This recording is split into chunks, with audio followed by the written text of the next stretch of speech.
ওই শালা বাবু, রাইত হয়ে গেল, তোর আপা এখনো আইল না কেন পার্লার থেকে? হালকা কাশেম ডাকাই সাদিয়ারে কিডন্যাপ কইরা লইয়া গেছে পার্লার থেকে বাইর হওয়ার সময়। তুই জলদি চল। স্যার কি কইতাছো তুমি এইডি? কাশেম ডাকাইতের বিসি দুইটা যদি আজকে না গালাইছি তাইলে আমার নাম হালকা না। সাদিয়া ডার্লিং আমার, আমি আইতাছি, তোমার কিচ্ছু হইব না। ওস্তাদ সর্বনাশ হইয়া গেছে, ওই দামড়া হালকা আয়া পড়ছে। আইতে দে, আজ এই হালকার ভর্তা বানামু।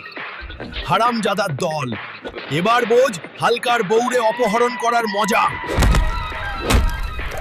সাদিয়া আর কোনো চিন্তা নাই, আমি আইসা গেছি তোমারে বাঁচাইতে, আর কোনো ভয় নাই তোমার। এই যে দেখেন আমার সাদিয়ারে আমি নিয়ে আইছি, একটা ফুলের টোকাও করতে দেই নাই। কাজী সাহেব আপনি এবার দোয়া পড়েন। এখন লাইক আর সাবস্ক্রাইব করুন।